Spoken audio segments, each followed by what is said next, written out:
Sauce TV ప్రేక్షకులకు శుభాశీస్సులు.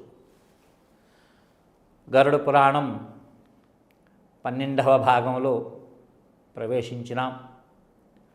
పూర్వభాగంలో కృష్ణనామం గురించి మనం తెలుసుకున్నాం. ఇక్కడ నరకానికి వెళ్లకుండా ఉండేటానికి ఏ ఏ ప్రక్రియలు చేస్తే వారు యమదండనకు గురికారో,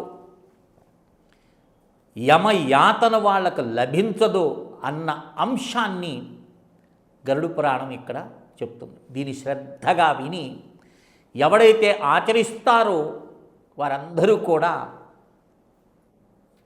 అఖండమైనటువంటి స్వర్గ సుఖాలు అనుభవిస్తారు.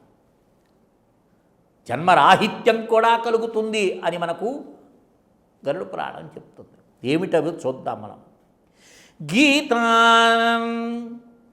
గీతా సహస్రనామాని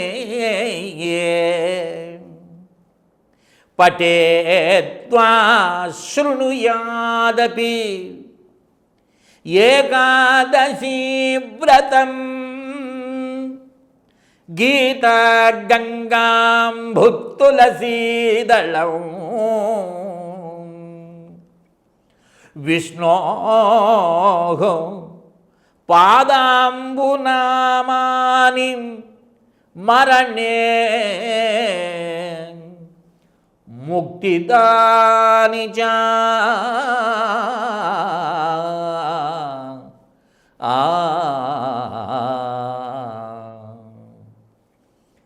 ఎవడు నిరంతరము భగవద్గీత పారాయణం చేస్తూ ఉంటారు వాడి యొక్క సమస్తమైనటువంటి పాపములన్నీ కూడా తక్షణమే భస్మమవుతాయని మనకు చెప్తున్నారు.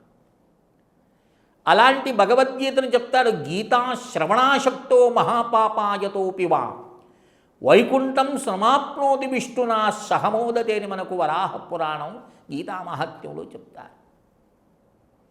అంటే ఎవడు భగవద్గీతను పారాయణం చేస్తాడో నిత్యం ఒక అధ్యాయం చేయండి.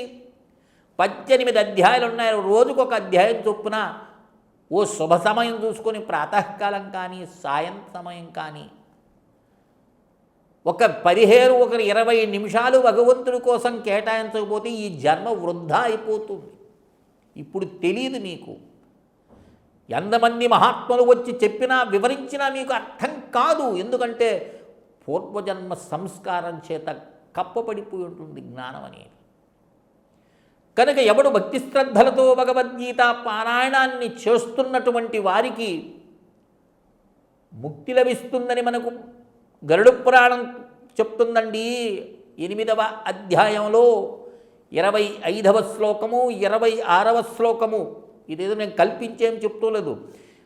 గరుడ పురాణంలో ఉండేటటువంటి విశేషమైన అంశాలు మాత్రమే మీకు నేను తెలియజేస్తున్నానని ప్రతి ఒక్క ఎపిసోడ్లో చెప్తున్నాను నేను. కనుక అలాగే ఏకాదశీ వ్రతఘం, ఏకాదశీ వ్రతాన్ని చేసేటటువంటి వారు ప్రతి నెలలో వచ్చేటటువంటి 2 ఏకాదశులు, ఒకటి శుక్లపక్షంలో ఒకటి బహుళపక్షంలో వచ్చేటటువంటి ఏకాదశి వ్రతం రోజు స్వామిని అనుష్ఠానం చేయటం, వ్రతం చేయటం, ఉపవాసం చేయటం, అలా చేసినటువంటి వారు గంగా నిరంతరము ఎవడైతే ఇక్కడ చెప్తున్నాడు గంగా గంగేతియో బ్రూయాత్ ప్రాణై కంఠగతైరపి మృతో విష్ణుపురం యాతి న పునర్జాయతే భువి. ఎంత అద్భుతమైనటువంటిదండి. అష్టాంగ యోగ సాధన లేకుండా నిరంతరము గంగా గంగా గంగా అని నిరంతరం నామస్మరణ చేసేటటువంటి వాడికి ఆ ప్రాణ సమయంలో, ఈ దేహాన్ని నుండి మనం వెళ్ళిపోయేటటువంటి సమయంలో గంగా గంగా అని ఎవడైతే నామాన్ని స్మరిస్తూ ఈ యొక్క దేహత్యాగం చేస్తాడో వాడికి ఏం చెప్తున్నారు? విష్ణుపురం యాతి, విష్ణుపురానికి వైకుంఠానికి చేరుకుంటున్నారన్నారు. అలాగే న పునర్జాయతే భువి. తిరిగి మళ్ళీ వాడు భూమి మీద పుట్టాల్సినటువంటి పనే లేదు, పుట్టడు కూడా అని మనకు చెప్తున్నాడు. ఇన్ని అమోఘమైనటువంటి విషయాలను నువ్వు నా దగ్గరికి రాకుండా ఉండేదానికోసంగా చెప్పేటటువంటి అభ్యాసములన్నింటినీ కూడా వదిలి గరుడు పురాణం ఇంట్లో ఉండొచ్చా, చదవచ్చా, ఇలాంటి దౌర్భాగ్యమైనటువంటి ప్రశ్నలు వేసుకుని కాలమంతా కూడా వృధా చేసుకుంటున్నాం. ఏ పాపం చేస్తే ఏ శిక్ష ఉంటుందో అని చెప్పే గరుడు పురాణమే ఏ క్రియ ద్వారా నువ్వు వైకుంఠానికి వెళతావో అన్న అంశాన్ని కూడా ఇక్కడ ఏంటండి మాటి మాటికి గంగా గంగా అని రోజు ఒక మాల జపం చేయలేవు, కష్టమా అది? దీనికేం కరణ్యంగా అంగన్యాసములు లేవే, పునశ్చరణ విభాగమే లేదే. మనస్ఫూర్తిగా గంగానామస్మరణం చేస్తున్నటువంటి వాడికి ఆ మరణ సమయం, ఎందుకంటే నిరంతర అభ్యాసం ఉంటే కానీ ఆ మరణ సమయంలో నీకు అది స్మృతికి రాదు, గుర్తు రాదు. లేదులే ఇప్పుడు విన్నాం కదండి, చూద్దాం, ఆ చనిపోయేటప్పుడు గంగా అని చచ్చిపోదాంలే అని అనుకుంటే మాత్రం వెర్రి. ఇది నిరంతర అభ్యాసం ఉంటే కానీ ఆ సమయంలో మనకు ఆ నామస్మరణ గుర్తుకు రాదు. అలాగే తులసీదళం మరణ సమయంలో నేను పూర్వం చెప్పాం కదండి, తులసీమాలను గ్రహించి అంటే తులసిమాలను ధరించి ప్రాణం త్యాగం చేసినటువంటి వాడి కూడా మళ్ళీ జన్మ లేదు. విష్ణో పాదాంబునామాని, నిరంతరము విష్ణునామాన్ని స్మరిస్తుండేటటువంటి వాడికి ఎప్పటికీ కూడా వాడికి పునర్జన్మ అనేదే లేదు అని ఇక్కడ నొక్కి చెప్తున్నారు. ఇక్కడ నామసహస్రాని అన్నారు, సహస్రనామాని. ఇక్కడ సహస్రనామం అంటే అది విష్ణు సహస్రనామం కావచ్చు, శ్రీ లలితా సహస్రనామం కావచ్చు, శ్రీ విష్ణు సహస్రనామం కావచ్చు. ప్రతి దేవతకు ఓ యొక్క సహస్రనామం ఉండే తీరుతుంది. మనకు తెలిసినటువంటిది ఏమిటి? కొన్ని మాత్రమే. దేవత అనేటటువంటి ప్రతి దేవతకు కూడా సహస్రనామం అనేది ఉండే తీరుతుంది. కనుక అలాంటి వాటిల్లో మనకు విష్ణు సహస్రం తీసుకోండి, లేదా శివ సహస్రం తీసుకోండి. ఆ నిరంతర ఆ సహస్రనామ పారాయణం చేసేటటువంటి వారి కూడా యమలోకాలకి వెళ్ళడు, వాడు ఉత్కృష్టమైనటువంటి లోకాలకే వెళతారు అని మనం ఇక్కడ గ్రహించాలి. ఇక ఇక్కడ చెప్తున్నాడు, అంతేకాదు తతో భాగవతం కించిత్ శృణుయాన్ మోక్షదాయకం. ఏమంటున్నాడు? భాగవత సప్తాహం జరుగుతూ ఉంటుంది.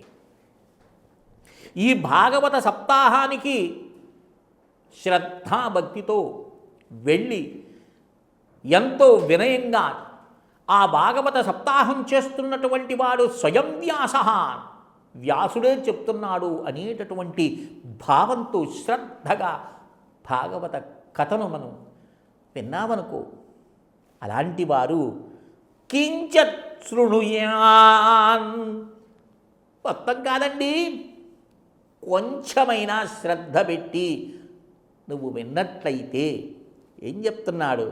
లేదు శ్లోకం శ్లోకార్ధం పాదం వాం యో అంతే భాగవతం పఠేతు.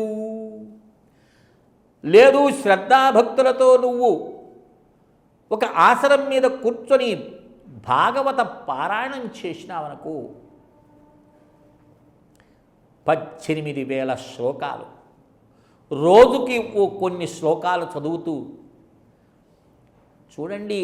ఇంద్రియ భోగాలు అనుభవించకూడదనే ఇదేం లేదు. కనీసము చెప్తారు కదా, స్వల్పమప్యస్య ధర్మస్య త్రాయతో మహతో భయాత్ అని మనకు భగవద్గీత చెప్తుంది. నిరంతరం కూర్చొని నిన్ను డోలు కొట్టమని చెప్తాం లేదు. కొంత నిస్వార్థమైనటువంటి సేవ చేస్తున్నప్పటికీ కూడా స్వల్పమభ్యస్య ధర్మస్య, ధర్మానుష్ఠానం ధర్మం అనేది శాస్త్రం ద్వారా తెలుసుకోవాల్సిందే తప్ప మరి ఒక ఉపాయం లేదు. అలా శాస్త్రముల ద్వారా తెలుసుకున్నటువంటి ధర్మానుష్ఠానాన్ని ఏ కొంతం స్వల్పమన్నాడు, అతి స్వల్పమైనా సరే ఆచరించినట్లయితే త్రాయతో రక్షింపబడతావు మహాభయాత్, మహాభయముల నుండి రక్షింపబడ. మహాభయం ఏముంటుందండి? మృత్యువు కన్నా ఇంకేమైనా భయం ఉందే? లేదు.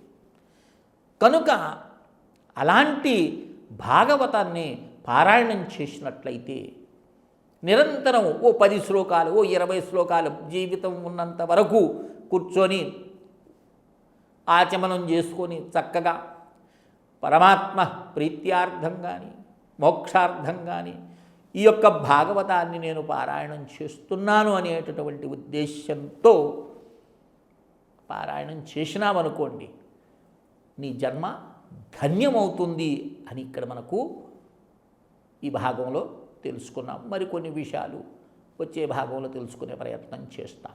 స్వస్తి.